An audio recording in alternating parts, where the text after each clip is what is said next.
Hi everyone, I'm Michelle. Welcome to my channel where we are going through the Bible in a chronological order, so an order of events as best as theologians and scholars can determine. We've had a wonderful Sunday morning so far between church and an early birthday brunch, which was lovely. And now we're ready to sit down, spend some time in the Word. Won't you join me? Today we are switching gears a little bit and stepping out of Genesis and into the book of Job. Job being one of the oldest books in the Bible.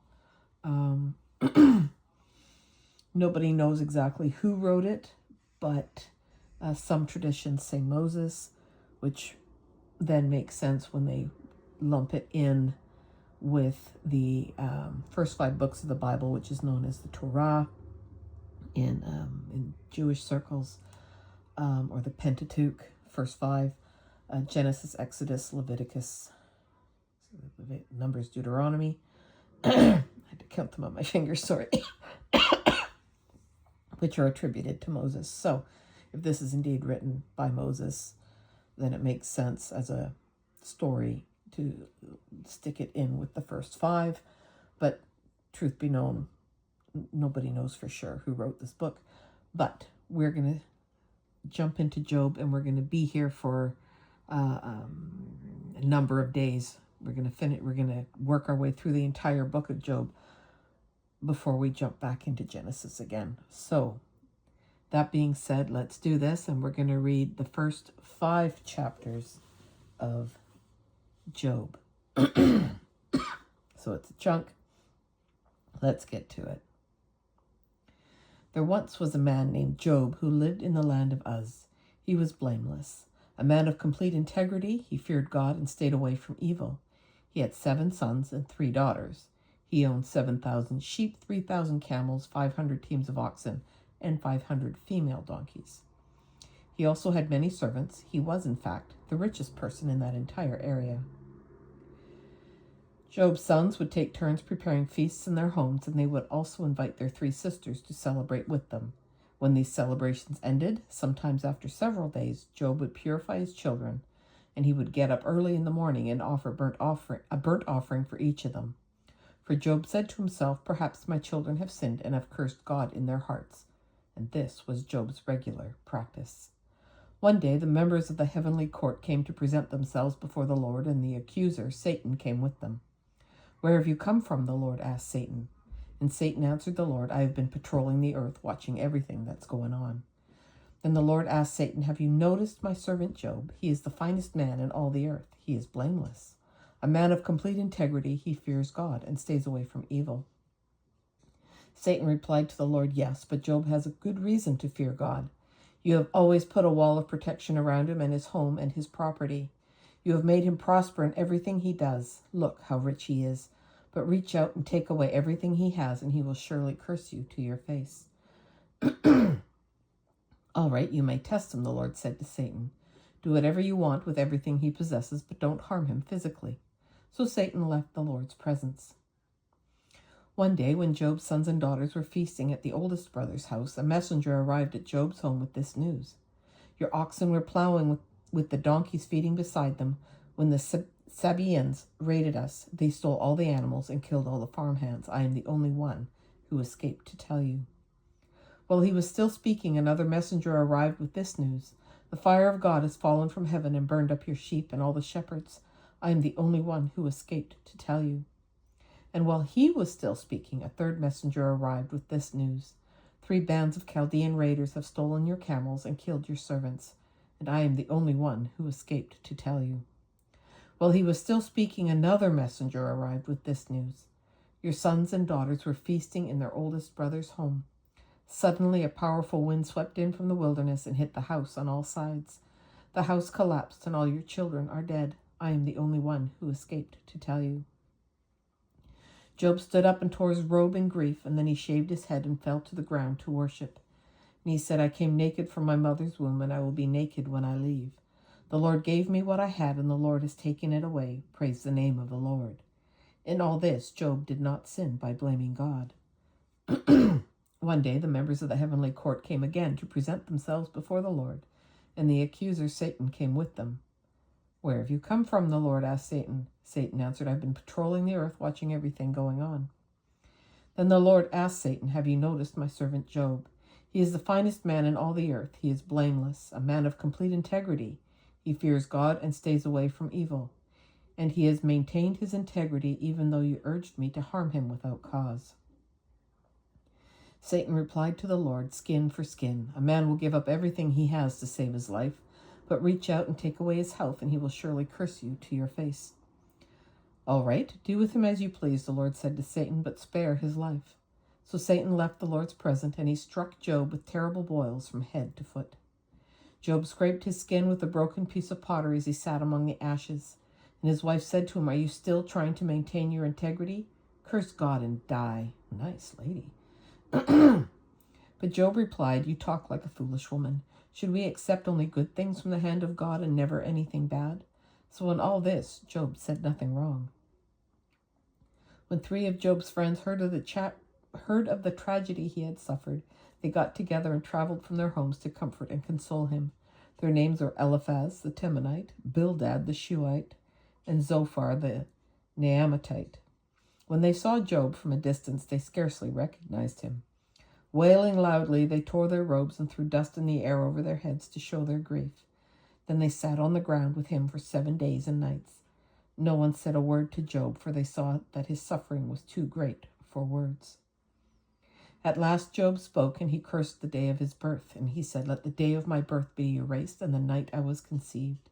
Let that day be turned to darkness, let it be lost even to God on high, and let no light shine on it. Let the darkness and utter gloom claim that day for its own, and let a black cloud overshadow it, and let the darkness terrify it. Let that night be blotted off the calendar, never again to be counted among the days of the year, never again to appear among the months. Let that night be childless, let it have no joy. Let those who are experts at cursing, whose cursing could rouse Leviathan, curse that day. Let its morning stars remain dark. Let it hope for light, but in vain. May it never see the morning light. Curse that day for failing to shut my mother's womb, for letting me be born to see all this trouble. Why wasn't I born dead? Why didn't I die as I came from the womb? Why was I laid on my mother's lap, and why did she nurse me at her breasts? Had I died at birth, I would now be at peace. I would be asleep and at rest. I would rest with the world's kings and prime ministers, whose great buildings now lie in ruins. I would rest with princes rich in gold, whose palaces were filled with silver. Why wasn't I buried like a stillborn child, like a baby who never lives to see the light? For in death the wicked cause no trouble, and the weary are at rest. Even captives are at ease in death, with no guards to curse them. Rich and poor are both there, and the slave is free from his master. Or why give light to those in misery and life to those who are bitter? They long for death, and it won't come. They search for death more eagerly than for hidden treasure. They're filled with joy when they finally die, and rejoice when they find the grave. Why is life given to those with no future, whose God has surrounded with difficulties? I cannot eat for sighing. My groans pour out like water. What I always feared has happened to me. What I dreaded has come true.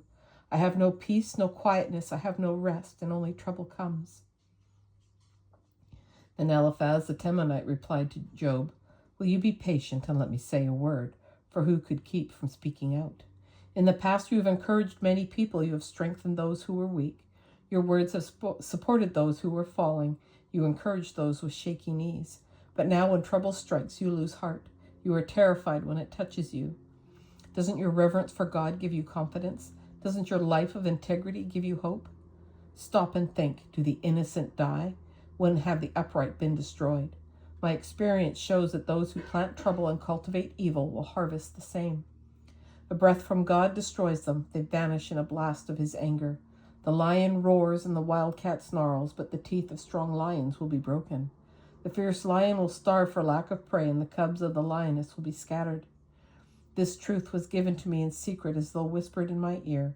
It came to me in a disturbing vision at night when people are in a deep sleep. Fear gripped me and my bones trembled. A spirit swept past my face and my hair stood on end. The spirit stopped, but I couldn't see its shape. There was a form before my eyes. In the silence, I heard a voice say, Can a mortal be innocent before God? Can anyone be pure before the Creator? If God does not trust his own angels and has charged his messengers with foolishness, how much less will he trust people made of clay? They are made of dust, crushed as easily as a moth. They are alive in the morning, but dead by evening, gone forever without a trace. Their tent cords are pulled, and the tent collapses, and they die in ignorance. Cry for help, but will anyone answer you? Which of the angels will help you? Surely resentment destroys the fool, and jealousy kills the simple. I have seen that fools may be successful for a moment, but then comes sudden disaster. Their children are abandoned far from help. They are crushed in court with no one to defend them. The hungry devour their harvest, even when it is guarded by brambles. The thirsty pant after their wealth. But evil does not spring from the soil, and trouble does not sprout from the earth. People are born for trouble, and as readily as sparks fly up from a fire. If I were you, I would go to God and present my case to him. He does great things too marvelous to understand. He performs countless miracles. He gives rain for the earth and water for the fields. He gives prosperity to the poor and protects those who suffer. He frustrates the plans of schemers, so the work of their hands will not succeed. He traps the wise in their own cleverness, so their cunning schemes are thwarted. They find it is dark in the daytime, and they grope at noon as if it were night. He rescues the poor from the cutting words of the strong, and rescues them from the clutches of the powerful. And so at last the poor have hope, and the snapping jaws of the wicked are shut. But consider the joy of those corrected by God. Do not despise the discipline of the Almighty when you sin. For though he wounds, he also bandages. He strikes, but his hands also heal. From 6 disasters he will rescue you. Even in the 7th he will keep you from evil. He will save you from death in time of famine, from the power of the sword in time of war. You will be safe from slander and have no fear when destruction comes. You will laugh at destruction and famine. Wild animals will not terrify you. You will be at peace with the stones of the field, and its wild animals will be at peace with you. You will know that your home is safe. When you survey your possessions, nothing will be missing. You will have many children. Your descendants will be as plentiful as grass. You will go to the grave at a ripe old age, like a sheaf of grain harvested at the proper time.